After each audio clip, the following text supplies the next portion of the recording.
네, 오늘 창립 1주년 기념으로 주님 앞에 예배를 드리고 있습니다. 지난 1년이 한 해가 정말 꿈같이 지났습니다. 모든 것이 하나님의 은혜였습니다.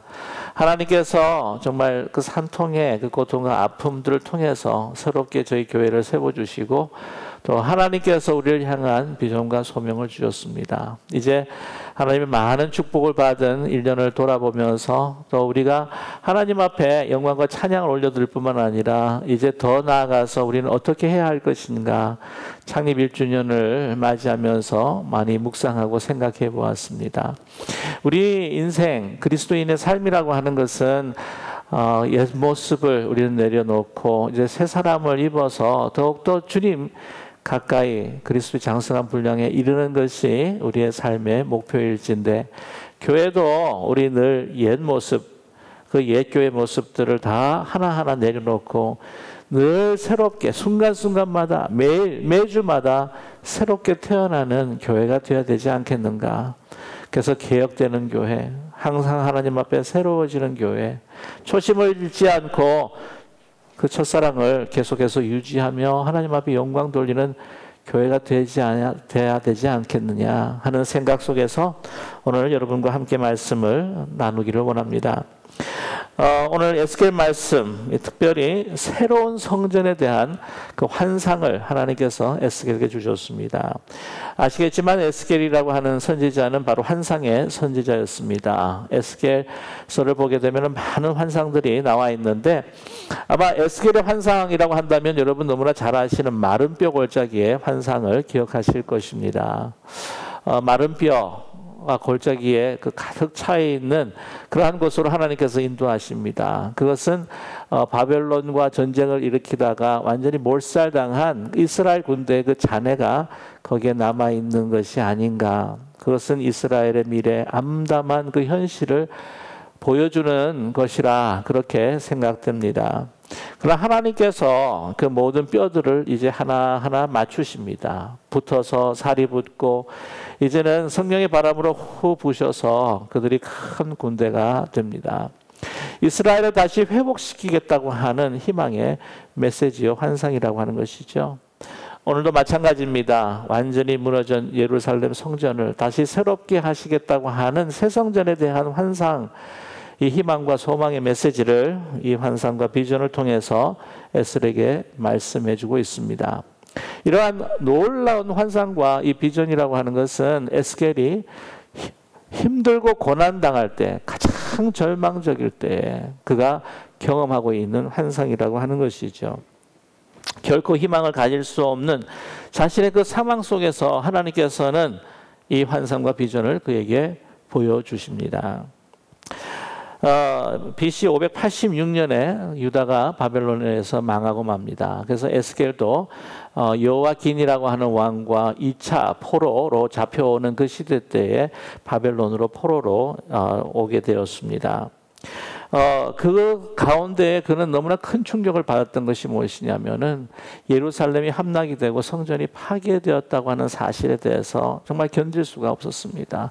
절망할 수밖에 없었습니다. 왜냐하면 이 성전을 통해서 하나님께서 이스라엘 백성들과 유대 백성들과 영원하게 임하시겠다라고 다윗과 함께 약속을 맺으셨는데, 이 성전이 파괴가 되고 무너졌다고 하는 것은 바로 하나님이 유다를 떠났다라고 하는 바로 의미였기 때문입니다. 그는 제사장이었습니다. 그래서 성전 가까이 늘 생활해 왔고 성전을 바라보면서 하나님의 영광 우리 가운데 임하시기에 예루살렘은 결코 함락되지 않을 거다, 이 성전은 결코 무너지지 않을 것이다 라고 그렇게 믿어왔는데, 한순간 무너져버린 예루살렘의 그 성벽뿐만이 아니라 성전을 바라보면서 절망할 수밖에 없었습니다. 희망이 사라진 것이죠. 하나님이 떠났다고 그는 생각했기 때문입니다. 우리의 삶 가운데에 힘들고 어려운 시기가 있다고 할지라도 하나님께서 우리와 함께 하신다 라고 하는 믿음이 우리 가운데 있을 때 이것을 믿음으로 극복하고 이 고난과 어려움들을 통과해서 더 크신 하나님의 역사를 이룰 수 있지 않겠습니까? 그러나 하나님이 떠났다고 생각했을 때, 우리는 하나님의 은혜 밖에 있다고 생각했을 때 우리는 좌절하고 실망할 수밖에 없습니다. 그럼에도 불구하고 하나님은 소망과 희망이 없는 절망 가운데 이 환상을, 이 새성전의 환상을 그에게 보여주셨다고 하는 것이죠. 에스겔의 상황이라고 하는 것은 참으로 참담했습니다. 어떻게 우리가 짐작할 수가 있냐면은 이 에스겔이 하나님을 만난 그 시간과 그 장소를 보게 될 때에 얼마나 서러움에 북받쳐서 살았는가 하는 것을 짐작할 수가 있어요. 에스겔서 1장 1절에 하나님께서는 그를 만나 주시는데 언제 만나 주시는가? 에스겔서 1장 1절에 제가 읽어드리겠습니다. 30째 해 넷째 달 초닷새 내가 그발 강가 사로잡힌 자 중에 있을 때에 하늘이 열리며 하나님의 모습이 내게 보이니 라고 이렇게 말씀하고 있습니다. 그가 언제 붙잡혀 왔다고요? 30살 때 붙잡혀 왔습니다. 그리고 5년이 지났습니다. 그는 이제 25살 때 잡혀와서 이제 30살이 되었죠. 그가 어디에 있습니까? 바벨론 강가, 가로 그발강에 있다라고 그렇게 기록하고 있습니다. 왜 그가 그 그발이라고 하는 바벨론 강가에 있었을까요?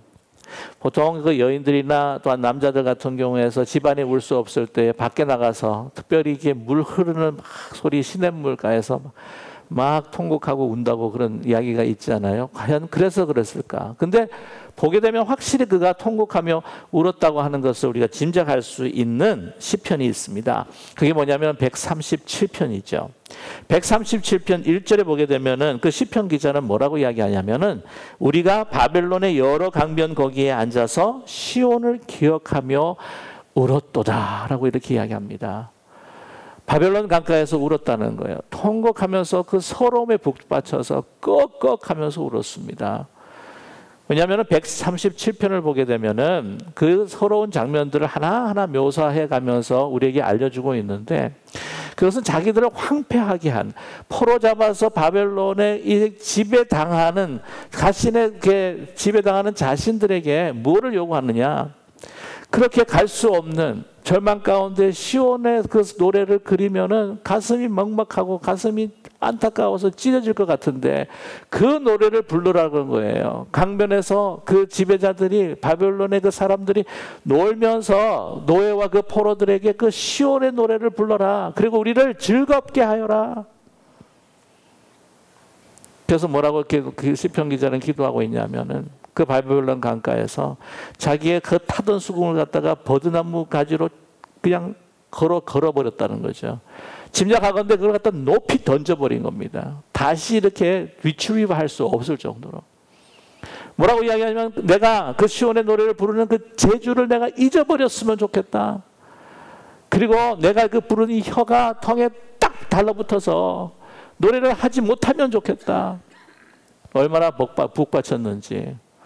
바벨론의 딸들아, 너희들이 우리에게 행한 것 그대로 너희들에게 갚아주는 자에게 복이 있으리라. 그러면 더 심하게 이야기합니다. 너희의 어린 것들을 바위에 메어치는 자. 얼마나 잔인한 이야기입니까? 복이 있으리라. 그만큼 안에 분노와 소름과 북받쳐 오르는 이 아픔들, 그곳이 바로 바벨론 강가였다고 하는 거죠. 그런 상황 속에, 깊은 절망 속에 있는, 소름에 북받쳐 모멸감을 갖고 있는 에스겔의 하나님께서는 하늘문을 여시고 그에게 비전을 보여주기 시작합니다. 그 말씀을 보게 되면 그 비전으로 가득 차 있어요. 이 에스겔 1장을 보게 되면은 하늘문을 여시면서 어떤 비전을 보시냐면 하나님의 보호자가 임하는 것을 보여주십니다. 네가 하나님이 떠났다고 생각하느냐? 아니다. 그곳에 하나님께서는 하늘문을 여시고 보좌를 보여주시는데 보시게 되면은요, 대개 돌아가서 읽어보시게 되면 그 네 생물이 나타납니다. 뭐 얼굴이 사람과 같고, 어떤 것은 소 같고, 독수리 같고, 사자 같은 그 생물들이 쫙 나타나는데 삼라만상을 대표하는 짐승이기도 하고요. 또한 four corners에 있는 모든 그 권세들을 대표하는, 권세를 대표하는 그런 상징이기도 합니다. 그 위에 있는 하나님의 보좌. 그 말씀은 바벨론이 너희를 지배하는 지배자라고 한다고 할지라도 그 위에서 통치하고 역사를 주관하시는 분은 누구시라고요? 바로 하나님이시라고 하는 것을 보여주고 계시는 거예요. 그러한 하나님의 보좌가 또 어디에서 나타나냐면 비슷한 거룩한 그 생물, 내 생물이 어디서 나타나면은 요한계시록 4장에 나타납니다. 요한계시록 4장에 나타날 때에 그 내 생물이 나타나면서 사도 요한, 밤모섬에 갇혀서 고통당하고 있는 그 사도 요한에게 보여주시는 거예요. 그 로마의 압제 속에 너희가 있다고 생각하느냐? 그렇지 않다는 거죠. 그 모든 권세를 통치하시는 하나님이 너와 함께 인지하며 이 세상을, 이 역사를 주관하고 계시다고 하는 것을 보여주시는 것입니다. 언제? 밤모섬에 있을 때. 에스겔은 바로 통곡하는 바벨론 강가에 있었을 때. 저 여러분, 하나님께서는 믿는 자, 주님을 바라는 자를 결코 떠나지 아니하십니다. 고통과 아픔 속에 있을 때 하나님이 떠났다고 생각하시나요? 그렇지 않습니다. 그곳에서 우리는 환상과 비전을 볼 수 있습니다. 하나님께서 역사하시고 하나님께서 모든 세계를 주관하여 주신다고 하는 분명한 메시지를 그 순간에 주시는 하나님이십니다. 에스겔 8장에서부터 11장까지 이 에스겔이 가지고 있는 어찌하여 하나님께서 영원히 함께 하시겠다고 하는 그 예루살렘, 그 놀라운 성전이 그렇게 무너질 수가 있느냐 라고 해야 되는 환상을 쫙 보여주시기 시작해요. 8장에서부터 11장까지. 그것은 무엇이었습니까? 성전이 바로 세속화되는 것이었습니다.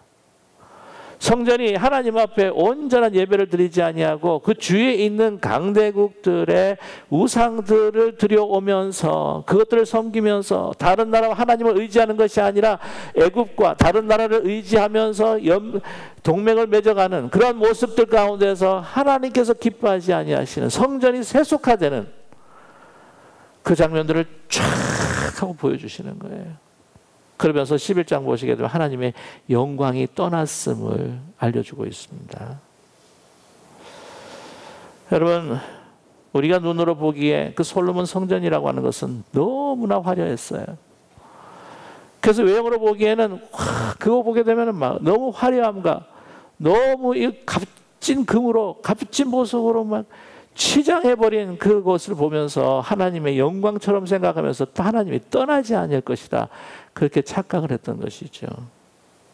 여러분, 솔로몬 성전, 무너져버린 솔로몬 성전이 얼마나 대단했는가.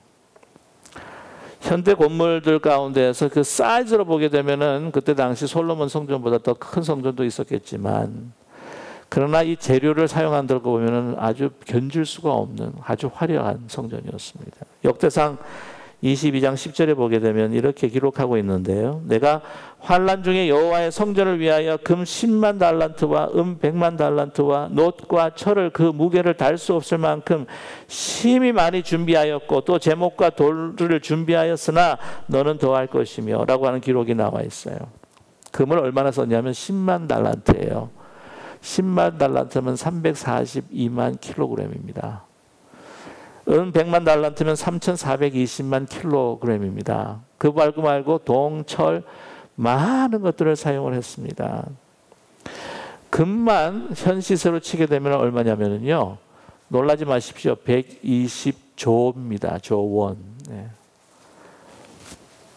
달러로 이야기하면 잘 감이 안 오실 것 같아서 일단 원으로 말씀을 드리는데, 성경학자들은 야, 이게 너무 심하다. 기록할 때 역대상 기록하는 사람이 죄송합니다. 약간 뻥을 쳤다. 뭐 이렇게 이야기를 하면서 이거 좀 줄여야 된다. 꼭 줄여보세요. 한번. 한 반으로 한번 줄여보시면 60조입니다. 금만. 그럴 수밖에 없는 게요. 막 벽에다가 기둥에다가 금으로 칠을 해버린 거예요.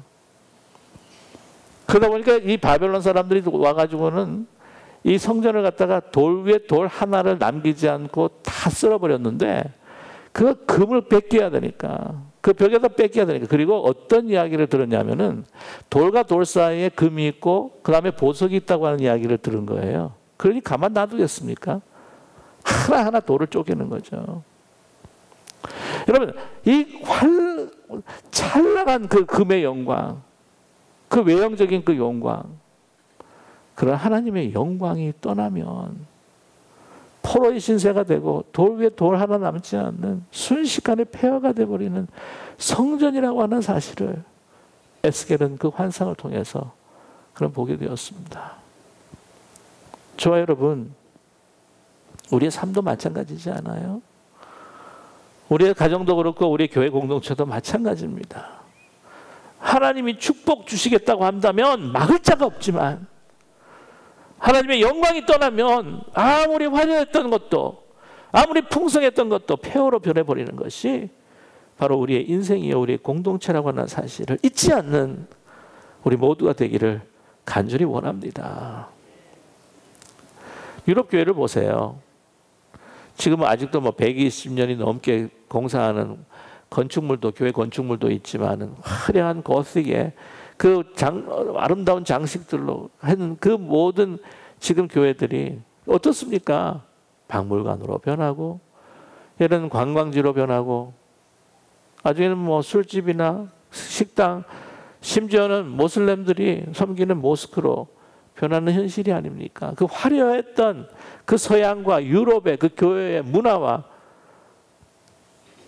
그 문명과 영화들은 다 어디에 갔냐는 말이죠.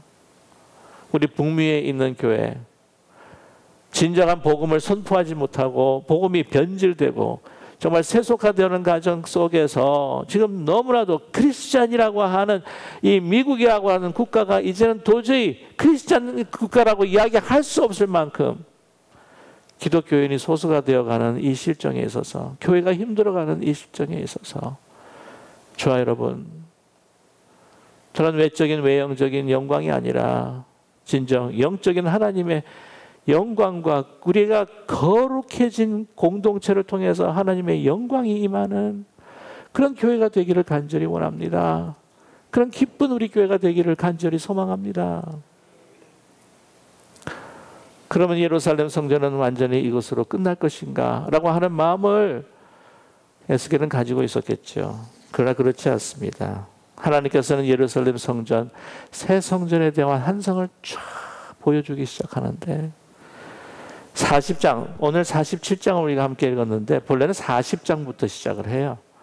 40장으로부터 시작해서 48장까지 이 새 성전에 대한 환상을 우리에게 보여주시는데, 여기서 흥미로운 것은 무엇이냐면 40장부터 이 보여주시는 이 새 성전의 그 성전의 구조가요, 그 예전의 그 성전과는 다릅니다. 이 성전 보면 솔로몬 성전이 있잖아요, 그렇죠? 솔로몬 성전은 이제 완전히 무너져 버리고 말았습니다. 그 다음에 이 바벨론이 539년에 바벨론이 이제 멸망을 당해요. 페르시아의 고레스 왕으로 인해서. 그래서 칙령을 통해서 이 이스라엘 백성들, 유대 백성들이 다시 돌아와서 성전을 짓죠.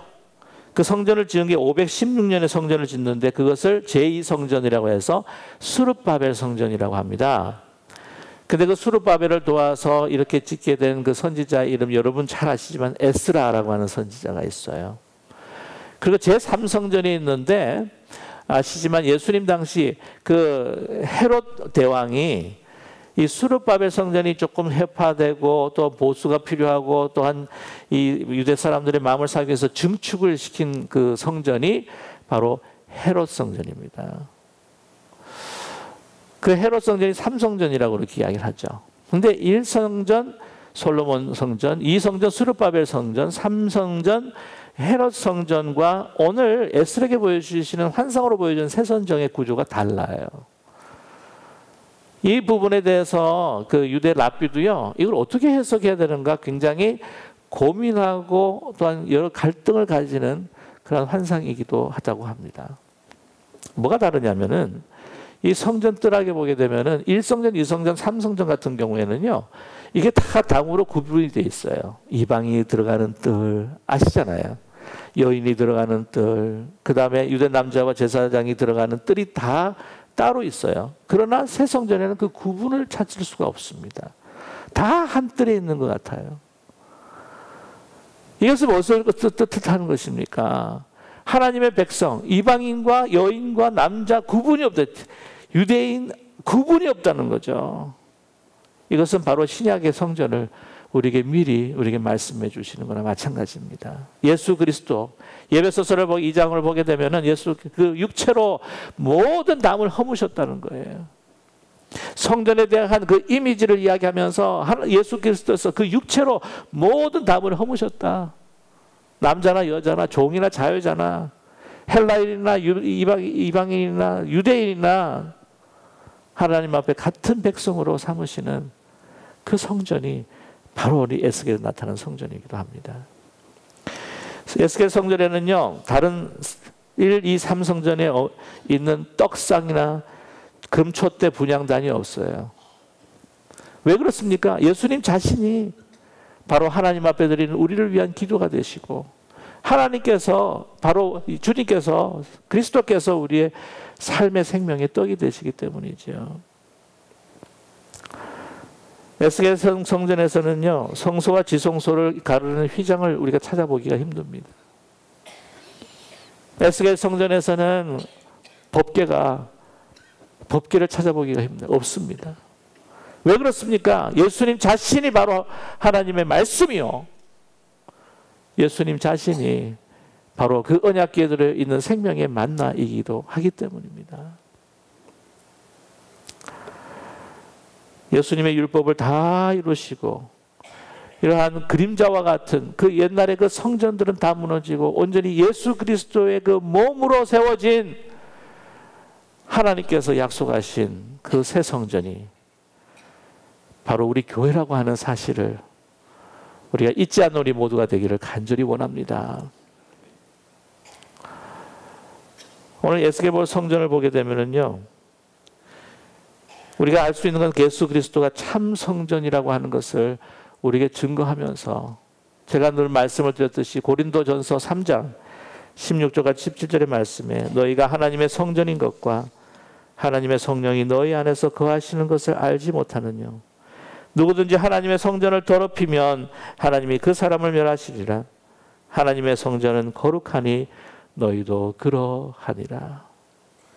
저와 여러분, 지금 힘들고 어려운 교회가 당하는 이 시대 가운데에 우리가 진정한 복음의 본질을, 참된 예수 그리스도의 모습을 통하여서 이 세속의 바람을 우리는 다 막아내고 서로가 하나 되어 예수의 거룩한 성령의 전으로 우리가 하나 되어 하나님의 영광이 드러나는, 하나님의 쉐키나가 드러나는 우리 기쁜 우리 교회가 되기를 간절히 원합니다.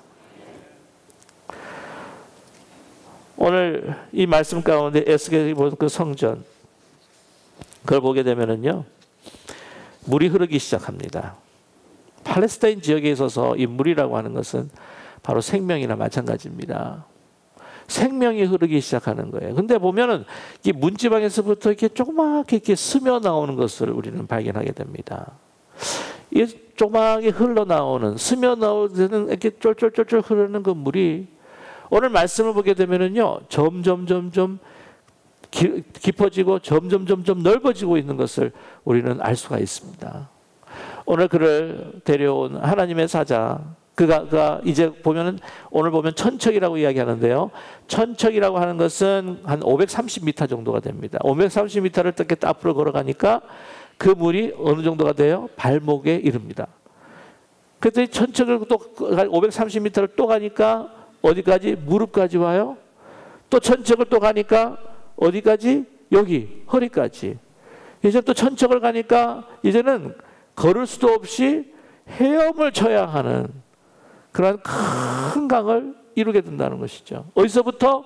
성소에서부터, 하나님의 그 생명의 그 근원에서부터 시작되는 적은 물 같지만 엄청난 많은 물로 이제는 더 깊고 넓은 강이 되어서 이제 흐르는데, 보게 되면 거기 옆에 막 식물들이 가득하게, 나무들이 막 우렁차게 이렇게 아름다워 그 나무들이 서 있고요. 그 다음에 오늘 어디로 가고 있습니까? 아라바로 가고 있다고 합니다.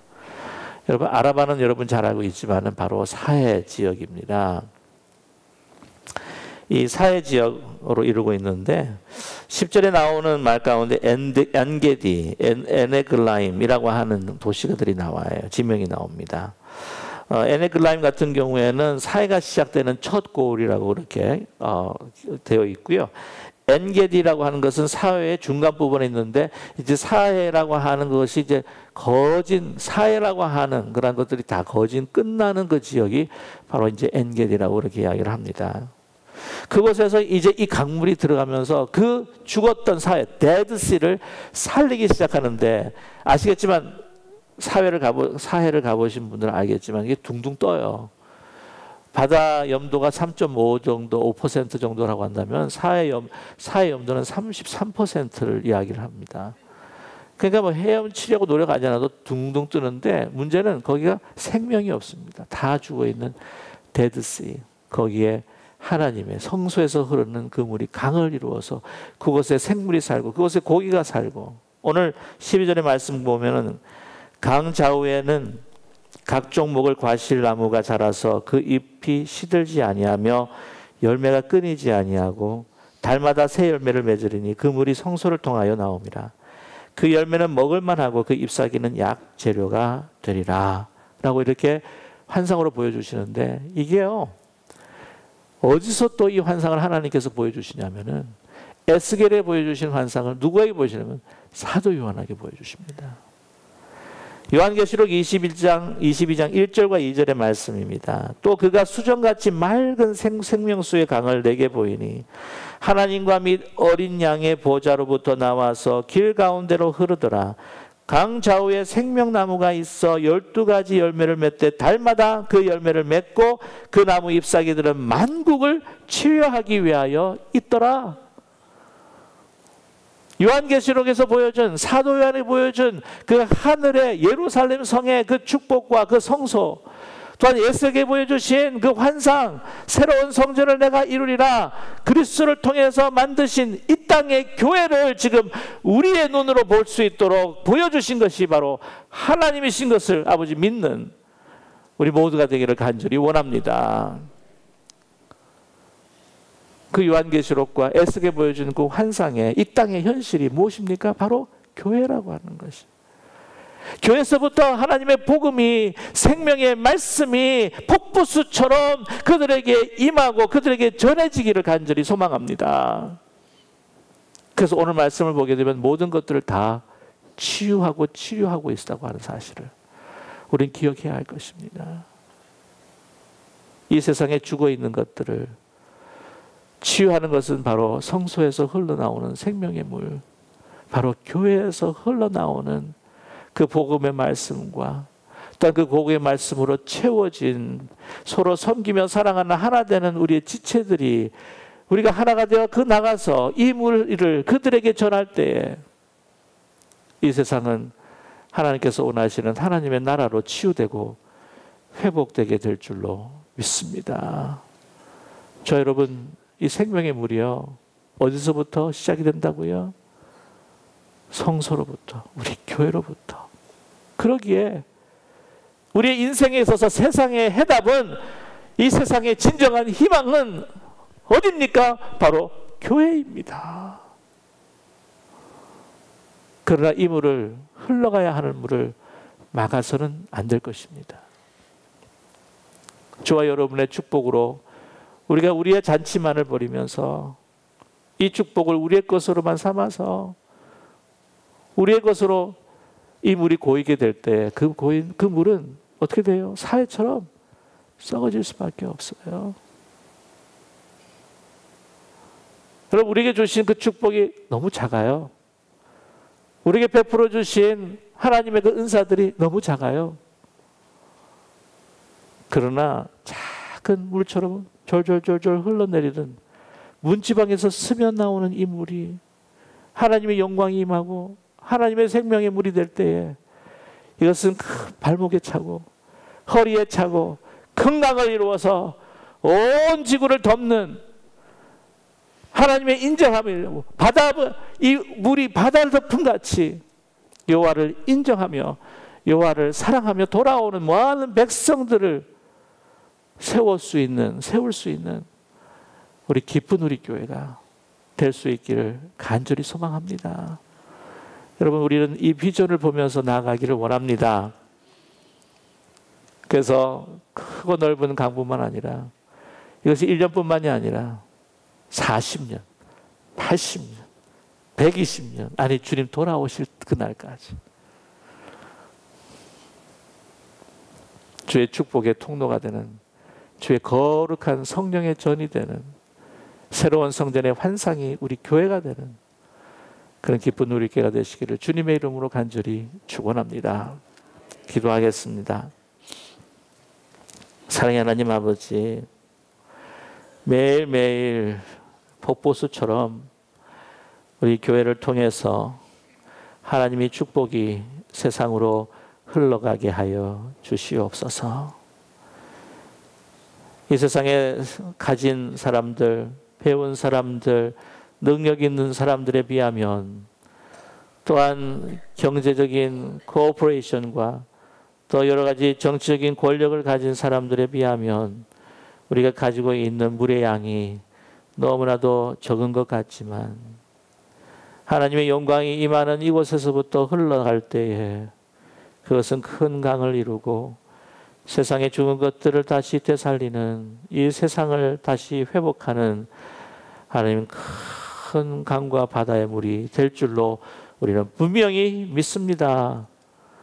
그 근원이 기쁜 우리 교회가 되게 하여 주시옵소서. 예수님의 이름으로 기도드립니다. 아멘.